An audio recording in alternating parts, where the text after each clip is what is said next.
Welcome back to the most professional StarCraft 2, with the largest Terran player out there in the red. It's Heromarine, facing off against the Rocky Zerg in the blue.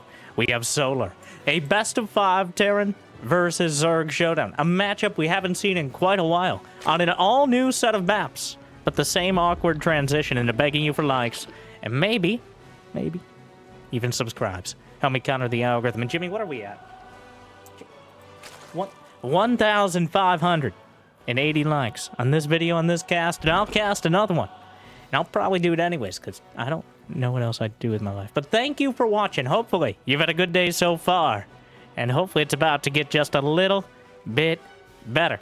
As we start things off on Polaris, appropriately, a polarizing map from the new potential map pool as healing shrines dot the field. One of the new features being tested out in StarCraft 2, and probably the most dramatic one. Also, some of the older features, the slow and speed zones as well. But, well, we'll see if we're able to get a glimpse of it here. But there's a healing shrine directly in the front of the base. It looks like the map maker was not a coward. We've seen so many map makers implement these sort of, well, here's our opportunity. And there it is! Healing while it's healing. Double healing comes back around. And, well, bounces one queen back. And this, well, yeah, we can already see the impact it has. Definitely not a coward, the map maker. Allowing the front of the base to be a staging area for early healing certainly is not going to make the queen's lives any easier or more healthy. But the Reaper, on the other hand, with two forms of healing, not going to be too unhappy about it. Like I mentioned, though, many of these new features we see around the edges of the map in hard-to-reach locations, places that you have to go out of your way. Whereas right here, directly down the center of the base, there's not even an air blocker. The healing shrine healing up the Reaper back to full, but the queens are pushing out. Here come some Hellions. I'm reasonably sure the healing shrine applies to everything. Bio and mechanical and everything in between. It doesn't matter what unit's there or who owns it. All that matters is they hold that location. So the Reaper Hellion is coming in. One Hellion dart... Oh no. Oh no. What do you mean they heal, Brenda? Yeah, like, they're healing right now. Yeah, the Reapers. No. The Hellions, too. The Terrans got to the maps again? I don't... Sorry, I blacked out for a moment, but... So, the Reaper Hellion harass already showing the potential of these forward healing shrines. The W, the slow zone there, certainly hamstringing some of the options, but the Queen's gonna try to annex the healing shrine. They're just gonna fight heads up, but the Queens themselves bounce over to the side, but the Queens are healing on the shrine as well. They get up close and personal, and they rip them to shreds. It doesn't seem to matter who's there. It just matters who is left. And, well... Get off my... too late, Brenda. Too late. You've already done your... Huh. Heromarine tried to face tank it, but with both sides healing, the queens have a lot more to say about it. Now, they do have to be close enough. I think the healing shrine is just that circle, so with the Banshee coming in for more, now the queens have plenty of energy. They didn't have to use any on Transfuse for obvious reasons. The Overlord is just taking the Marine damage. The Banshee gets shot down. Wow, what a struggle on both sides. Kind of, no, the Overlord, go back, go back. No, go back. Is there going to be a transfuse? Indeed there is, but if it can get to the shrine, I think it can tank infinite bullets. Unfortunately, the Marines are not going to run out of ammo. The Queens, just hold position, bro. And the battle will continue as the healing. It appears about 5 heals per tick, and the Marines are very slightly out. Oh. I mean, there's something going on over here as well, but the Overlord will die eventually. A transfuse comes through, the Zerglings on top of it, and the Marines not going to get healed nearly quickly enough, but the Hellions will roast them, and the same issue applies. Speed Banshees on the way for Heromarine? Well, this is certainly a start. Well, Solar at 68 drones. The brouhaha over the healing shrine has ended, but now the game has truly begun. It's gonna be mech. Heromarine taking us to McDonald's. Giving us a Big Mac is Big Gabe here to start. And double armory is on the way. The Industrial Revolution happening in this larger than average main base. Plus sized, if you would. I wouldn't, but, you know, some people. And, wow, this base is underwater. Okay, totally no issues with the creep here. It appears the creep is under the platform, but it still applies over it. The Banshees are almost cloaked from us on the observer perspective. Hyperflight rotors about to complete, and the Banshees are now going to be faster than anything but a Muta. I guess, or a Zergling, but Zerglings cannot fly despite their wings, and Queens cannot fly despite their anger. Cyclones on the way, but the Zerglings will cancel the fourth base, rather. Gonna be on top of the SCVs at the third, and there's not that many units underneath. It's a little hard to tell what's going on with the platform. 11 SCVs dead. The SCVs... Is that a wall? Unclear, but 16 SCVs slaughtered in the counterattack. And that will give Solar a lot of breathing room. Could just heal up the Banshees with the Shrine. Heromarine takes full advantage. So convenient. Huh.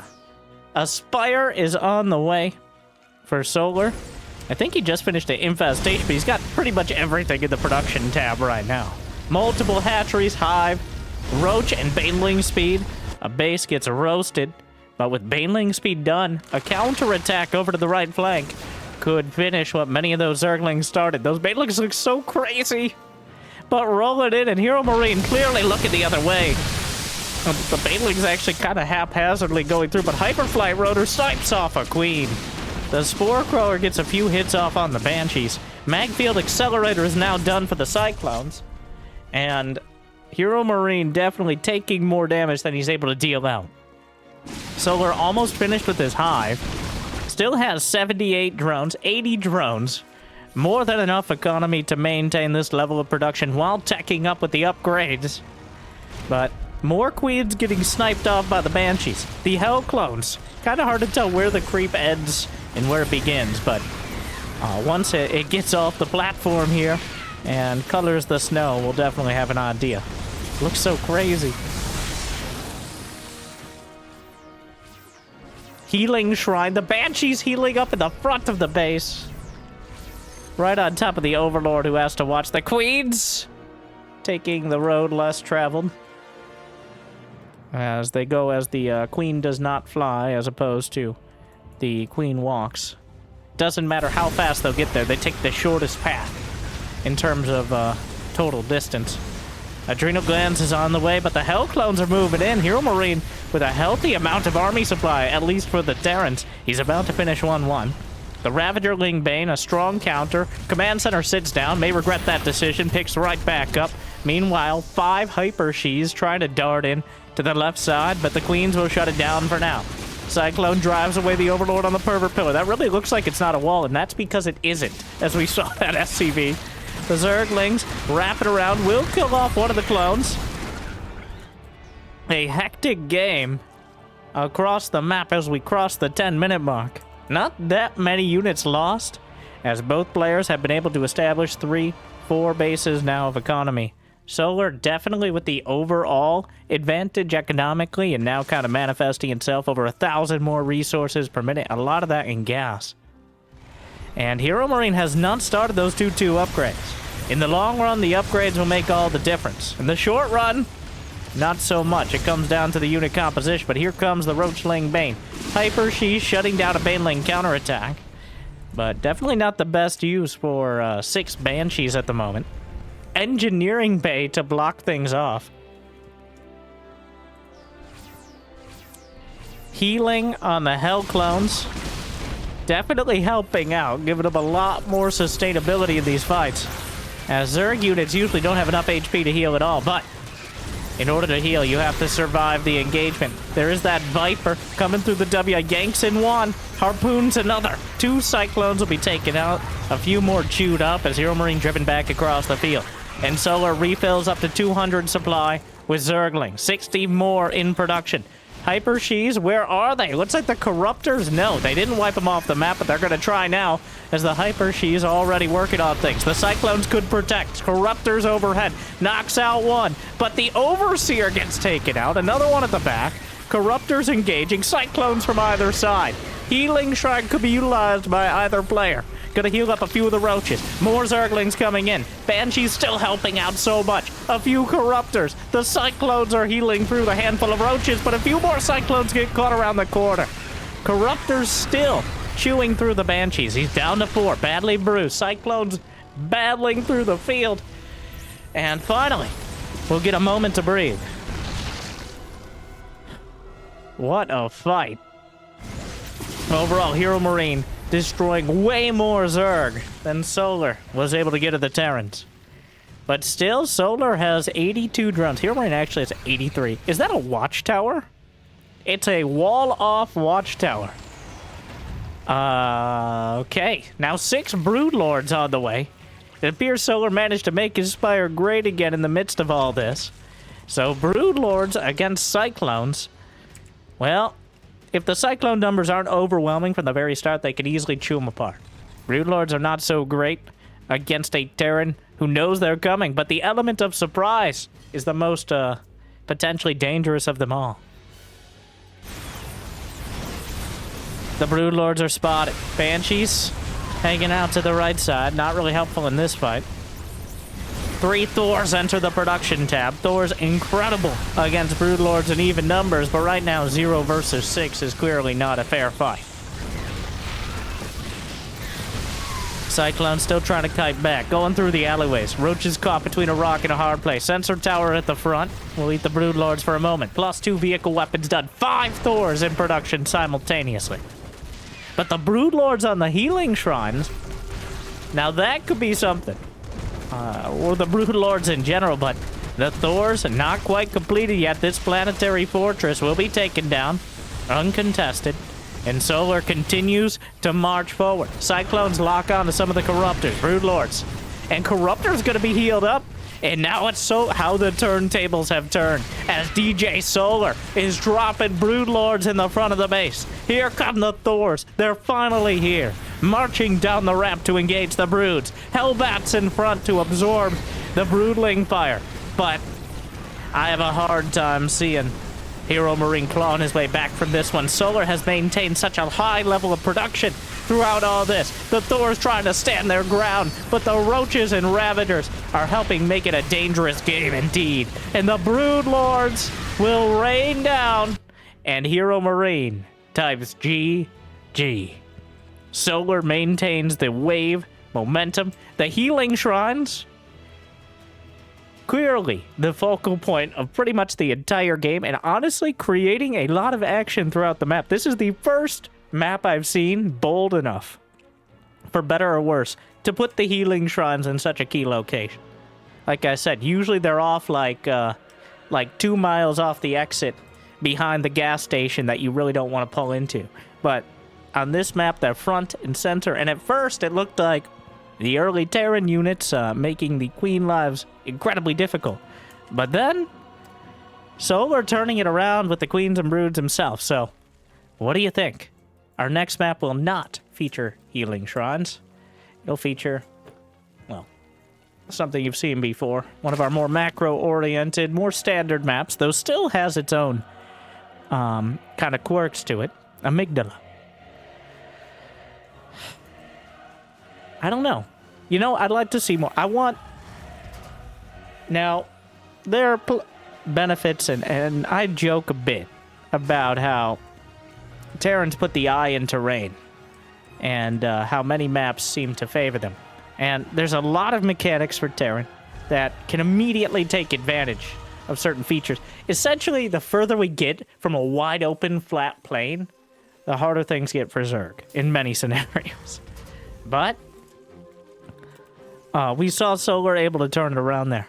Feels like Heromarine didn't quite take full advantage of his unit composition, but Solar did a great job maintaining his economy. He did not get flustered by the infinite healing on the Reaper Hellion. I've always liked the idea of having a map pool of like 15 or more maps. and then having a whole bunch of vetoes. But making players pick. Maybe you have a strategy on one map or another, and that'll lead to a lot of cheese and a lot of strategies that are just one-offs.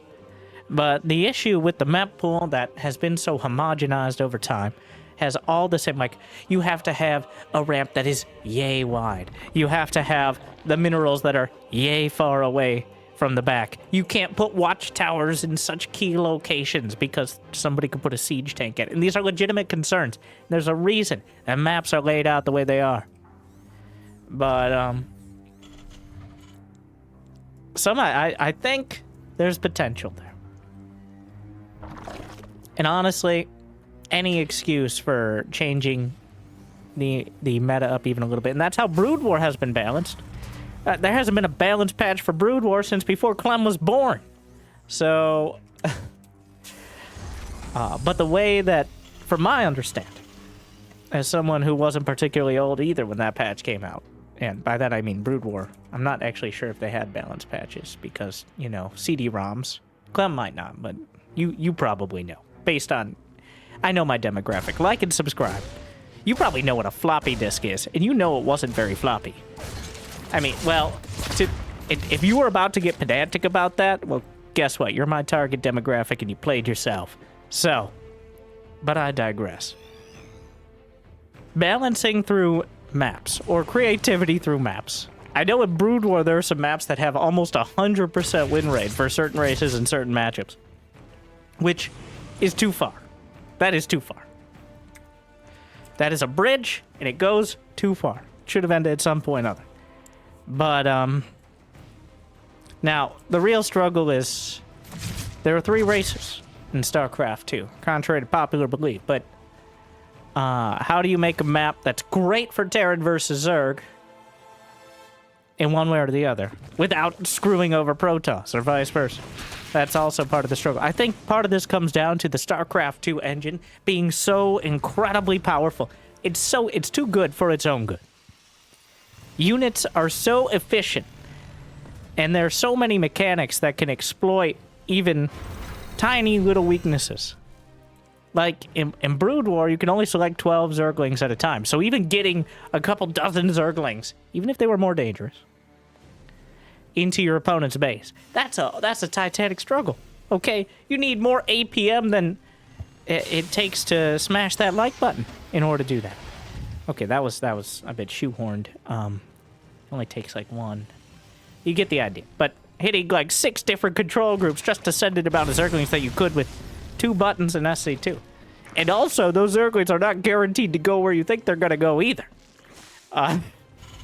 They are not the smartest creatures, any units in Brood War, and that's part of the balance. Whereas in StarCraft 2, your units will so loyally and so efficiently, in a tight and predictable ball, run directly into the Bane Raiders. And that, or the Liberator Zone. That's another one.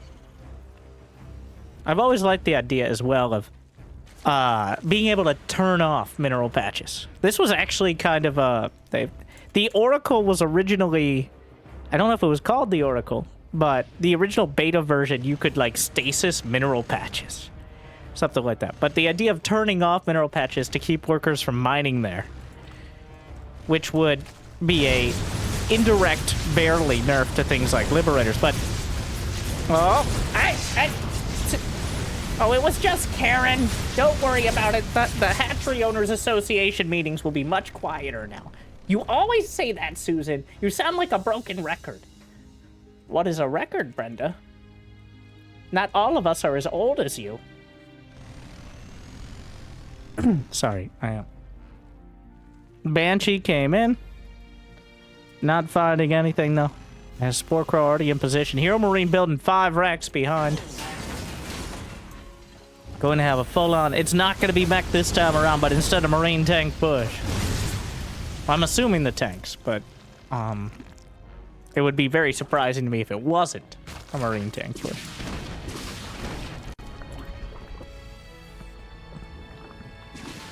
Solar, 64 drones. Loses a couple more to the Banshee, but... 10 more in production. And the exponential curve of your economy with Zerg is Solar is very good at taking a little bit of damage and getting a lot of advantage. He's already at 72 drones and counting, and it feels like Heromarine been making a bit of progress. He's been keeping the creep down. He's picked off some drones. But Solar behind it, his economy is exploding. He's going to have a 4th base. He has a Hydra Den on the way. 1-1 is about a minute, maybe a little more, behind Heromarines. But overall, he's in an incredible spot.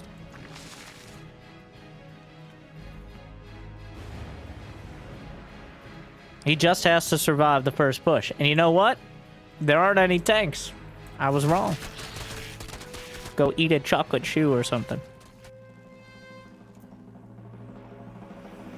Armory's on the way, but here come the Marines. We'll see how heroic they are. The 4th base under fire. Solar has an alternative up to the north side. Banelings, though, quite a high number of them. Gonna pull back off the creep, but Solar looking for the wraparound. Gets the pickup. Hellions dart away. Extraction complete, and in fact, darts in for more. Trying to heat things up, and now the armory is completed, which means he can go into Hellbat mode and potentially tank more. Of course, Hellbat's not nearly as good at running away. Solar has expanded the creep so far that the rocks will not bleed out, which I'm not sure if that's good or bad, but it is in this case. 10 Hydralisks in production. The Banshees just kind of hanging out for now. Hellbats marching forward. Banelings exhausted on just one of them. And if the Baneling count gets too low... Oh, the hatchery just dies. No transfuses. And the Marines will split, trying to, overall, quite a good trade. He gets the base. He trades out for a bunch of Banelings. He keeps most of his medevacs alive. I don't think Heromarine going to be unhappy with that at all. In fact, he destroyed over twice the resources, and he still has all the key units intact.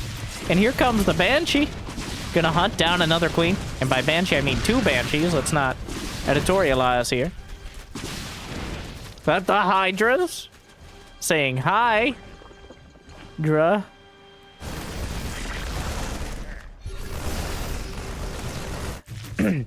Queen. Trying to poke at the Banshees, but Heromarine doing a great job keeping on the pressure across the board. Widowmine burrows, but we'll get so close to getting the money shot off. 3 more racks on the way, but the drops come back in for more. So far, Heromarine closing. Finding a lot of success. The Banshees will be taken out by the knitting needles of the Queens. At least for now, but...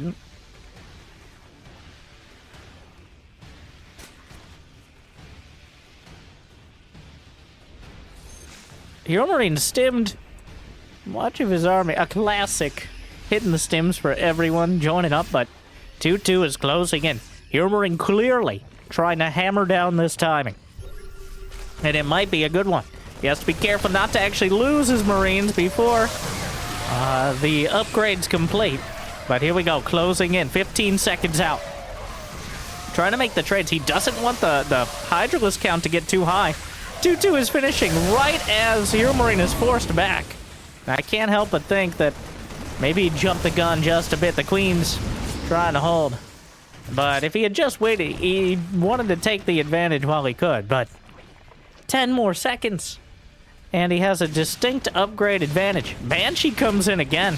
Gonna find a good angle. Drop at the back. The Spore Crawler gonna spend most of the time rooting. Pops back into the medevac. And Heromarine still has the supply advantage. Hive is on the way. Lurker Den as well. The Liberators are sieging up. A Venn diagram of freedom outside the front. And Marines darting back behind the tank, finally making a cameo appearance, but the Liberator's taken down. Marauders out in front trying to absorb the Baneling hits, but it's not going to be enough. Darts back to the watchtower. But the medevacs actually use their boost, which means the Hydras are going to close in and take out a couple more. Planetary Fortress to the north side will give them an opportunity, and Solar pursued a little bit too far. A Widow Mine will block the base, and the Marines, he's going to chase them down. The entire army. Solar. The entire army dragged back simultaneously. We all know what that means. And Heromarine maintaining the supply lead as he once again is hitting the 4th base. Siege tank, Marines will split back a bit late on the draw. Siege tank target firing the Hydralisks, but the Hydralisks are pin cushioning the Marines. It's gonna be enough. Another drop at the back of the gold, and the fact that Solar has the gold is the important point here. He's been able to maintain a slight income lead. Now finally Vipers on the way. Concussive shells for the Marauders, but the pressure continues.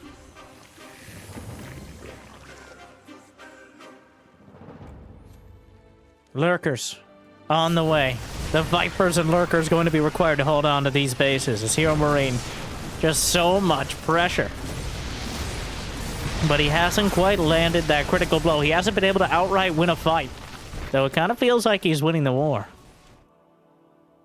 This single Widow Mine has been blocking the 6 o'clock base for far too long. He'll finally be able to take it. The Marauders may take down the hatchery on their own. A little bit sad there. But Solar is repositioning. 4 ghosts on the way simultaneously. As Heromarine clearly preparing for this later game composition. Now, Solar at the same time has maintained near 200 supply. They're both at 199 now. 3-3 is on the way for Heromarine. He's gonna split, he's gonna stim, he's gonna try to engage into 8 Lurkers. Which goes about as well as you'd expect. I don't know, Gabe. That was optimistic.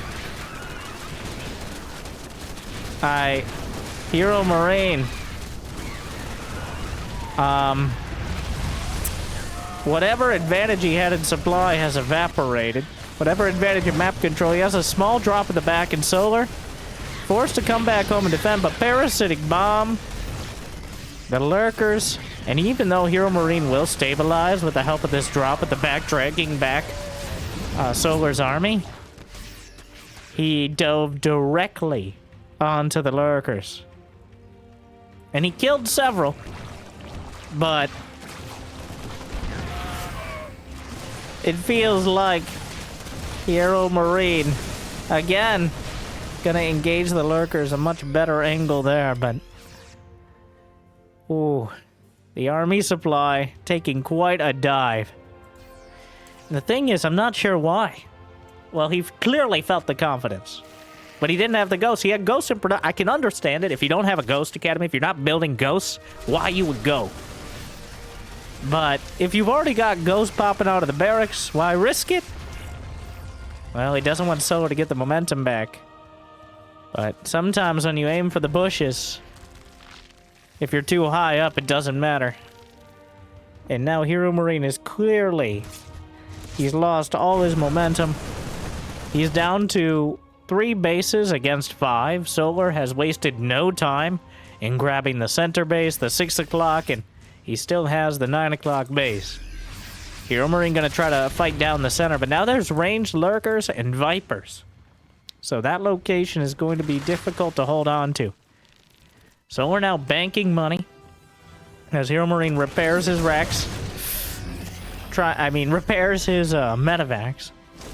But the army gonna be caught out. The Lurkers dunked down. Parasitic Bombs. Go struggling to find an angle. But Solar taking full advantage. And Heromarine crumbling. Going to put him in a very tough spot, down 2-0. That's a tough one. I don't know if he didn't see all the Lurkers, or if he severely overestimated those capabilities. Because even if you take out the Lurkers, the cost, emotionally and physically, but mostly physically, but mostly emotion. Oh. Heromarine doing a great job in the mid-game. But Solar holds on. The Rocky Zerg takes the punches until he finds an opportunity to strike back. And effectively, that was the greatest example of the Rocky Zerg I've seen in quite a while. He literally just sat back, played defense the entire game until Heromarine overexerted himself. And effectively Heromarine just overextended, threw out his arm. And Solar waltzed in and claimed victory. Well. Here we go. Whispers of Gold. Match point. The matches have been very close, but Solar could be looking at a clean sweep. It's one of those, no matter how this game goes, it's going to be one of those that if Solar wins 3-0, that surely does not tell the story. There's been plenty of matches that are like 3-2 that still feel one-sided, like a tennis match. But this has been a tug of war, and Solar may just barely edge it over the line. I don't know. It's going to be hard to recover mentally from that one. Heromarine, if you've ever watched his stream, you know he has strong thoughts on non-Terran opponents, and also Terran opponents, but mostly non-Terran opponents. And that's one of those matches that I feel like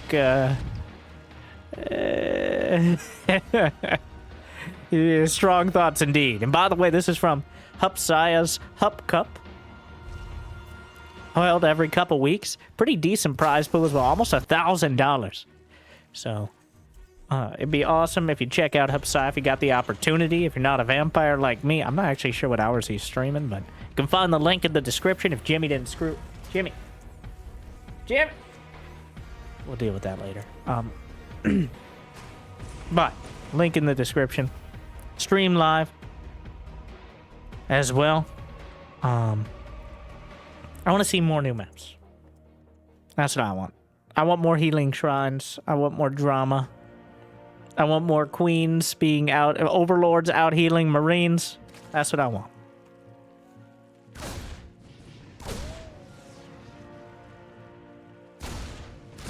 Well. Drone. Moonwalking for a bit. I guess all the time, but Queen pops out now. Reaper, politely yet firmly asked to leave.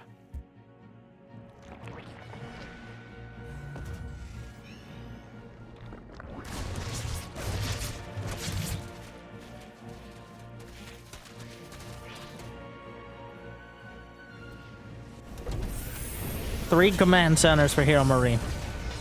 I do the classic musical add-ons. Get those early Hellions, and he's been leaning on the Banshees so far, so. Solar.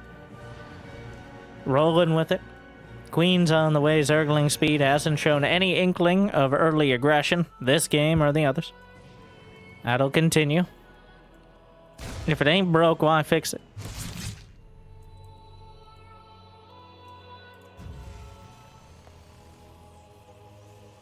Starport.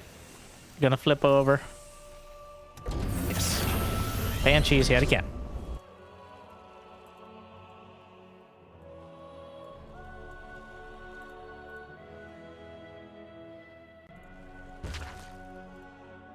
Reaper Hellion darting down. I want healing shrines on the main base. What about healing shrines on the mineral mines? For just workers. You'd be like, well, that would be great. Then you think about it. There's only one race that can reliably one-shot workers, thus invalidating any healing. Liberators and Widow Mines, anyway. Honestly, a lot of worker harass relies on killing things so quickly they can't be healed or dealt with. Whether it's double Banshees combining, Banelings rolling in, DTs, Oracles, usually combined 2 at a time. Those workers always having a difficult day. 2 more racks on the way. No battle mech this time around for Heromarine. Roach Warren. Bit of a mix-up from Solar, hedging his bets. The double NGB at the back of the natural. Any overlords nearby? No. Did he not? Did he lose one?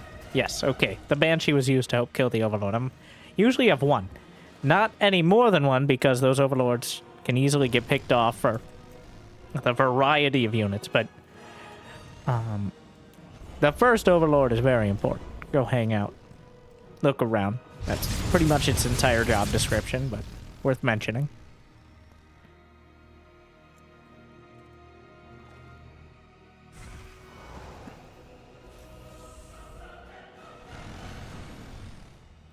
Evolution chamber's on the way now.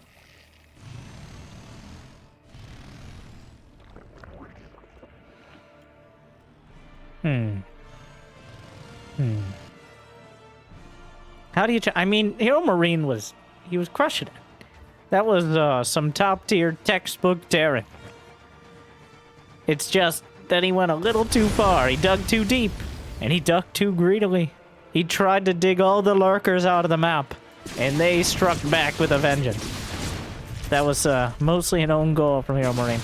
If he can just avoid that. Otherwise, the game was going his way.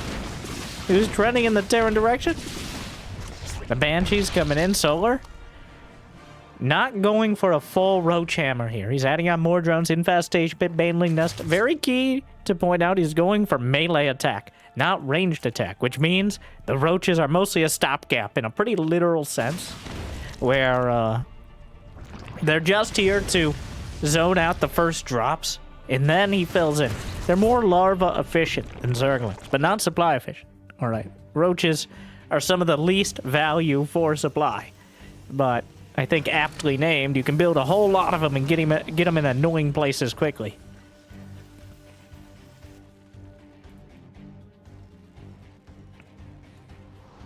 Well, 8 the Octo-Rex timing. Heromarine at 62 SCVs exactly. Just mineral mining on the 3rd base. He's pumping out a dozen Marines at a time and just gonna march them across the map. This is about as heavily committed of a mid-game timing as you can have as Terran. 8 barracks. The Roach Ravager gonna try to contest it. 1-1 is now done. The siege tank's in a difficult position.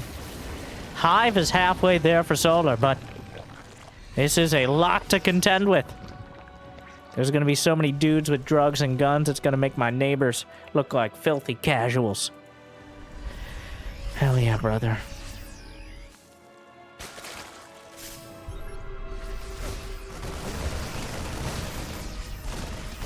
One about to complete for Solar. Baneling speed, still a minute out, and that's the most important upgrade in engaging this. Up until... Oh, the Hellions! They get by. Solar out of position. Select all army down to the south side. May open up an opportunity. He doesn't really get any drones, but he definitely select all army down south. And that means Solar. Baneling speed not yet done. He's going so deep under the creep, though. Before splitting, the Banelings don't need speed when they're that close. Heromarine going to get away with it. Barely. He gets on top of the 4th base. The Banshee's behind. The Marines... chewing through it for now. Ultraless Cavern is on the way for Solar. That is quite an investment. But the Ultras against someone who almost certainly won't have ghosts and is unlikely to have too many Marauders can be a game-winning move. Objective gaming here, though. He kills the 4th base. That main level of production. Unfortunately, for Heromarine, Solar already has the other 4. Gonna re-angle the map. Not very large. Heromarine rotating around. The Banshee's at the back. And... Corrosive Bow's thrown out. How many Vipers? 2 Vipers. That is so many Marines. 81 Marines. Another round finishing. The Ravager's Slings and Banes. Is he just going to let him take it? Where are the Vipers? 100 Marines nearly on the field. He's actually maxed out. That's what he's suffering from right now. The Banelings rolling through. Blinding Cloud on the tanks. Going to open up more opportunities. Blinding Cloud forces some of the Marines forward. The Banshees engaged by the Queens will be taken out. 20 drones dead throughout this. A group of Marines took out the base to the south. And Heromarine, a net victory. Overall, the 100 Marine timing, or close to it.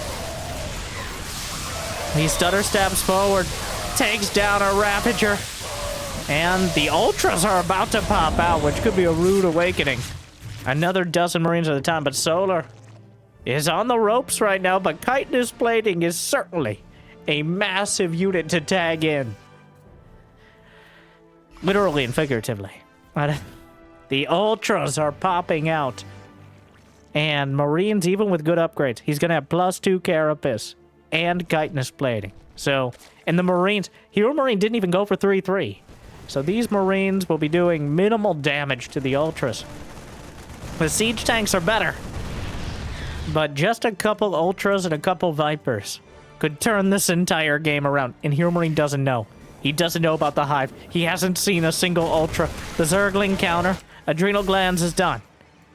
But just 2 Ultraless. Is that enough? There's only 2 siege tanks on the field. He actually stims all his Marines back home, which gives Solar enough time to build 2 more Ultras. He's on such a shoestring budget, but as long as he can put those shoes on the Ultras and march across the map, it might be enough.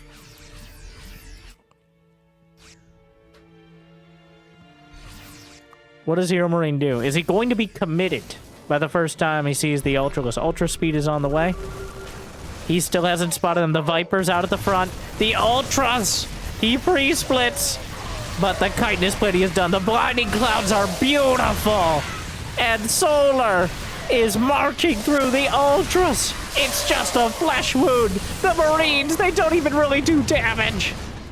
1 Ultra in the orange. He's just marching across with the rest. He has to retreat all the way back home, desperately building tech labs. But the Ultras are cleaving the Marines in twain. He takes out 1. It's like a boss battle. There's Zerglings in the natural. Another Ultra is taken down with the help of some of the tanks. And, did I oversell the strength of the Ultraless? I don't think so. Transfuses will pull the rest back together. Marauders are in production en masse. 3-3 is going to complete momentarily. Solar has not found the Vespene gas in order to get more upgrades, but Heromarine strays onto the creep. Ultra speed is done, and a lot of Marines will pay the price. Cleaving through, trying to get some Liberator sieged up, microing back the Marines, but there's 5 Ultraless now. And it appears the Ultra risk has paid off. Heromarine being sliced up by the blades of the Ultras. And there's just not enough left. Solar with a clean sweep in a match that I think 3-0 does not describe at all. What a back and forth battle. Bringing us to our bonus game. Yes, I think you guys will like this one. All right, don't go anywhere. I don't even care if you have it on the TV and the other. Well, you're probably not going anywhere then. But welcome back to Bronze League Heroes. And this one, Terran versus Protoss, but it ain't Clem versus Max Pax. Let me introduce our Terran in the red, not Heromarine, but instead Kane. And then our Protoss with a forge on the way. It's Kid Mad, which gives you an idea of the maturity level and the strategy of our cannon rushing Protoss opponent. But this gives us just a few moments to think about that last game. Heromarine again with the heavy mid-game pressure, and Solar survives pretty much again until Heromarine overextends. A running trend, but I couldn't have asked for a better explanation of why Solar is the Rocky Zerg. Kid Mad with a suspicious scout here, I will say, as he spots this immediately.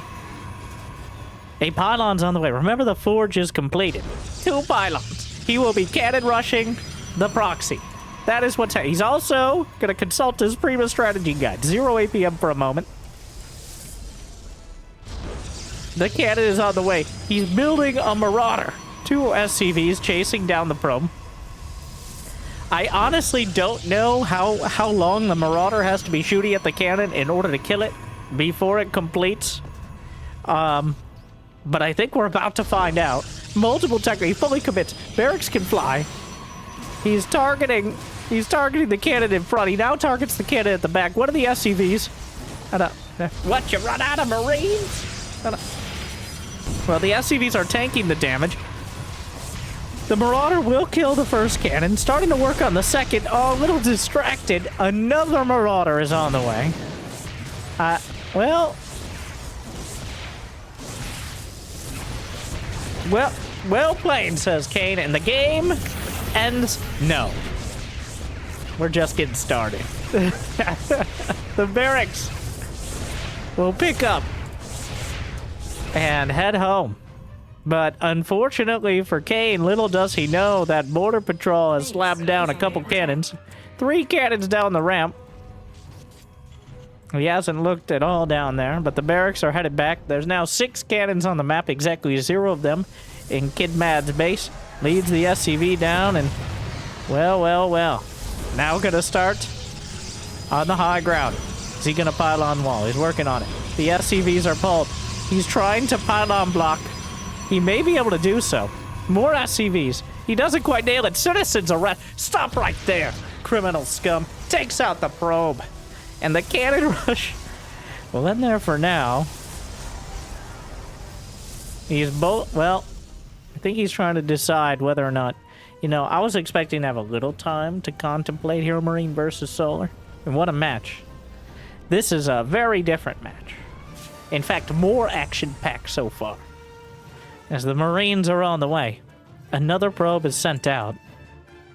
As, you know, most cannon rushers below the near-professional level have exactly one strategy they've done for the last 10 years and get very upset when they have to do anything else. So now ask yourself, I want you to ask yourself the question. Since this will be stopped by Kane, well done, by the way. Is it going to be Void Race or DTs? Take your pick. You know, those are the 2 options. Too late. Stargate is on the way. Kane? Honestly, recovering from this, his gas was stolen as well. He dropped supply. I gotta say, for someone with room temperature APM, both these players transitioning quickly. Kid Man has to go back to the strategy guide. Try to recover here. As does Kane for a moment. But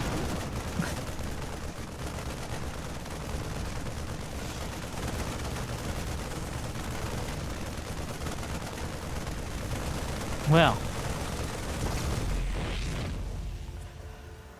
5 more cannons on the way. Gonna build the wall of cannons so that his opponent cannot pass. How many Marines does it take to... You know, I really respect how Kane's handling this. I love the, you got me, bro. And it seems that has been applied multiple times. Kid Mad, on the other hand, might be projecting a bit. He's now expanding. Stargate is completed. Kid Mad scouring for hidden bases. But Kane, everything is in plain sight. He's got a siege tank done, moves the Marine down, just barely into vision. And honestly, wait. At this level, I don't believe this is bronze, but it is in the Metal League somewhere. Somewhere silver, gold, maybe platinum? But I'm not exactly sure. But a fleet beacon... No, not for him. A fleet beacon. There still have been no units from Kid Mad, whereas Kane, embracing what every Terran for the last 15 years has embraced, which is that Marine tank strategy. But it's forgivable here, I think.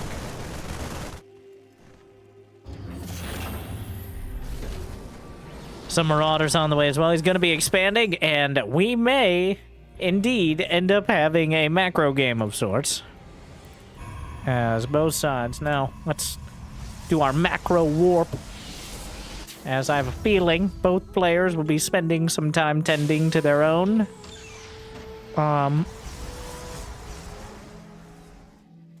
As opposed to really anything else. So.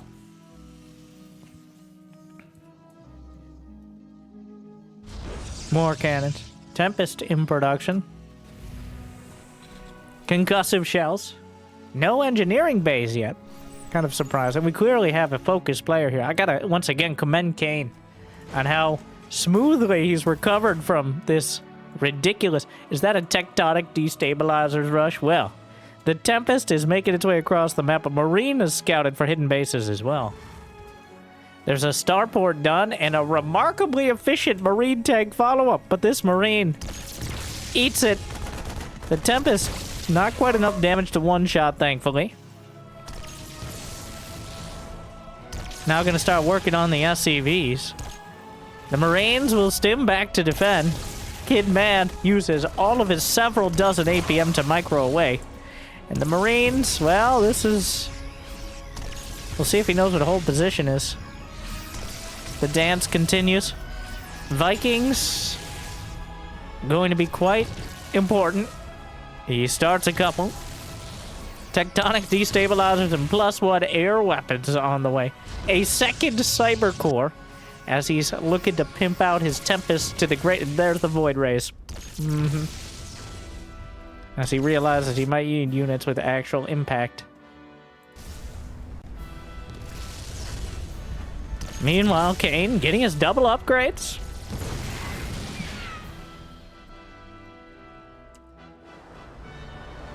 Twilight Council on the way, which I assume is to be able to get higher level shield upgrades. A scan of... Oh, he lost a Marine in the center of the map. He got a notification. Oh, Kid Mad, though, the Vikings, more than a match for the Tempest, may actually be able to take one out. And another Viking, like, Tempests are just not so great in general, as we can see. No upgrades for either side. The Viking will win. And both Tempests are taken down by 2 Vikings. The Marines got involved as well, but quite a setup there. Macro warping. 2 more Stargates on the way. Stargate Command is coming together in Kid Madden's main. And as we know in the Metal Leagues, the best place to put your third base is as far away as you can, so that way you don't feel responsible when it gets taken out. Because it's really hard to move your screen, and taking a second base is already a real struggle. But I'm not surprised to see Kane, with a 100 supply lead, will lay down his base. 67 APM, but 108 IQ. As this above-average gamer. Some of the most efficient. This is like a tutorial. A Kane over here, who I know is the lower level player in this match, ostensibly. Clearly going places. Not this moment, he's macroing up, but I gotta again commend that adherence to more stuff countering less stuff. 3 Void Rays, and +2 shields along with 2/2 air weapons and armor. Some Cyclones and ship weapons being mixed in for Kane. More cannons. Can always fit some more cannons. Thor! Not a bad choice, actually, against mass air. Both in high impact mode. And the... Well, against pretty much everything, but Muta's high impact mode is better. Maybe if... No. Even though it feels like splash damage will be better, high impact mode is just so good against air that... Pretty much just Mutas is the time you'd use the splash damage. Another base, a hidden base is spotted. A single Marine. As Kid Mad will once again expand to anywhere. It appears a single Marine will be the totality of the response. As I'm not entirely convinced Kane... Oh, he finally noticed that base was there when the Marine died to a cannon. And now will move to intercept it with his maxed out army. Meanwhile, a bunch of Void Rays with +3 upgrades are on the way in the main base of Kid Mad. Another scan. A recall of probes. Oh, but he's got a problem now. Quite an inopportune time to do so. What a play. Meanwhile, the Void Rays, as clearly our Protoss player is one of those that fears confrontation, are intentionally avoiding. Yep. The Void Rays are moving towards the main base. Kane is suffering from being maxed out now, though. That is a bit of an issue. As he has no reinforcements on the way, he's able to intercept the Tempest. The Marines will hit the stims. The Tempest may be taken down. He takes out 1 base. Not a single missile turret. This is definitely not Bronze League Heroes. But Kane lights up, well, Kid Mad lights up the Void Rays, but he doesn't have a recall. The Void Rays actually deactivate the Flux Veins. The Marines are coming all the way around again, and this is going to get more and more difficult. He may lose the armory moments before the upgrade. That's unfortunate. Cyclone comes out. Void Rays, quite fast. Gonna come back. Your Marines are useless, says Kid Mad, who will lose another couple Void Rays and make the Marines somewhat ironically useful. And slow. Yeah, losing a... You gotta time your trash talk a little better if you want to make that one work, but I would argue the Marines have had quite a use. Don't think Kane has noticed that base in the bottom left, but the Void Ray is going to try to sneak around again. Of course, having units in more than one place at one time. We have all units on one control group for Kane, which is more than his opponent Kid Mad, who has exactly 0 control groups of units. So I guess he's got an infinite lead there. More Vikings popping out. A scan. There's nothing there, but I found the Void Rays. They're in the main. He's gonna lose it. Well, all or nothing, I guess. Kane will... He's sending the Vikings back. He's gonna take out this hidden base. Kid Mad. Now with, wow. That's a lot of the wall of pylons in the main. So the Vikings... Well, these are some great upgrades on the Void Rays. He's got the SCVs pulled. May take down one Void. I think he wants to repair the Vikings, but that was a bit optimistic. Kane is just going for the full-on base trade. He's just resigned himself. Now we'll... How fitting. Well, now we'll take out the cannons that denied his proxy racks. I've been giving Kane all this credit, and now I realize he did intend on doing 2 ranks proxy Marauder at the start of the game. So I'm going to rescind a little bit of that credit. But not much. Not much, to be fair. And now he will engage the wall of cannons directly, but static defense is not much more than a speed bump for this much army supply. And now we're in a full-on base trade. Is there a probe on the map, though? Okay. I think Kid Mad is realizing now that he may actually have to defend his base, as he has nothing on the map. There's... All of his probes are in the main, and he's at real risk of outright elimination. Because in order to win a game of StarCraft 2, you must destroy all your opponent's buildings. So let's see how useless these Marines are. The Thor is taken out. Again, the terrestrial struggles of the Terran units are on full display. There are no units in production and haven't been for quite a while. There's a bit of money in the bank, but that's not really the relevant point. He's going to add another command center. Kane. The building count. There's 11 probes. Where are the probes? Where are all those probes? 5 probes. Oh, they were all in the mineral patch. And if he loses all the probes, he's going to stim right back. The medevacs are almost out of energy. 3 probes. They're all in the corner. If he loses every probe, he can't rebuild anything. It doesn't matter how much. Has not rebuilt his base and is being revealed. He's just going for it. The full elimination. 2 probes! 1 probes! And that's the last probe right there. That's the last probe! Oh my god! The Probius!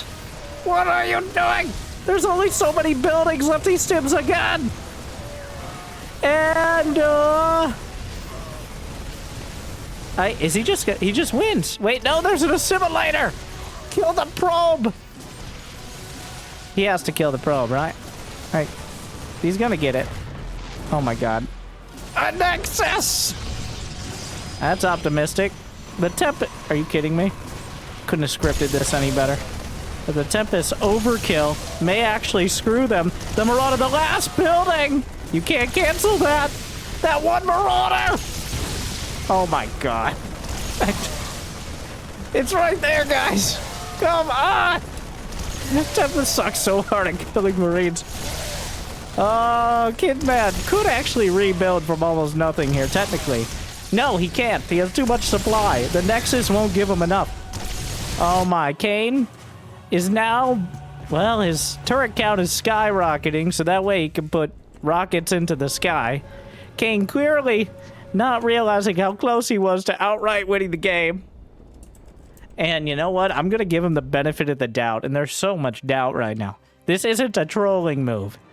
Based on the way Kane has played so methodically, he clearly has flipped the macro switch, which is more like turning a massive hubcap or something, I imagine. Like with a whole squeaky, like a vault door opening, and unlocked macro yet again, which had slammed itself shut when he first moved out of the base. As you know, you take your macro turn, then your micro turn. And at this level, those can be quite a long time. So there are 6 Tempests against 19 SCVs and 18 Marines. There's enough money in the bank to fund an entire another game, but that's irrelevant.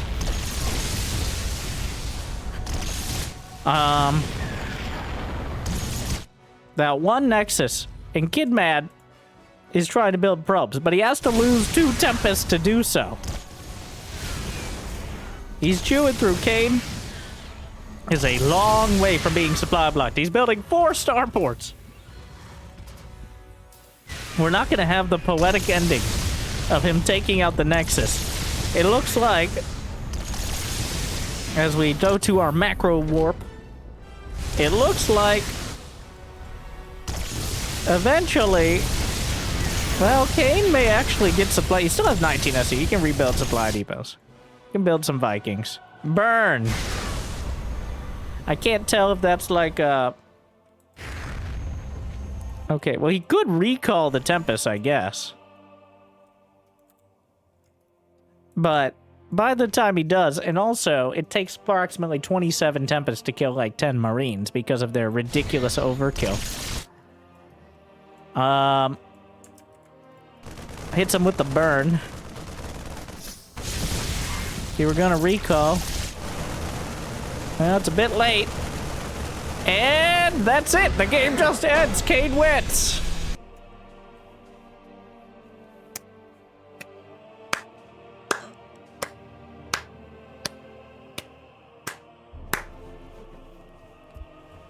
No. But,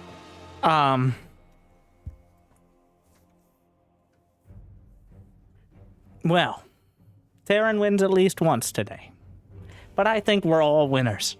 Watching Kidmad slowly, as that's the only way he's capable of doing it, unravel mentally, emotionally, and physically.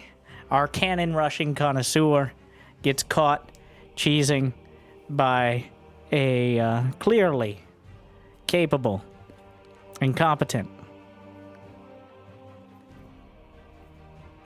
Terran hero.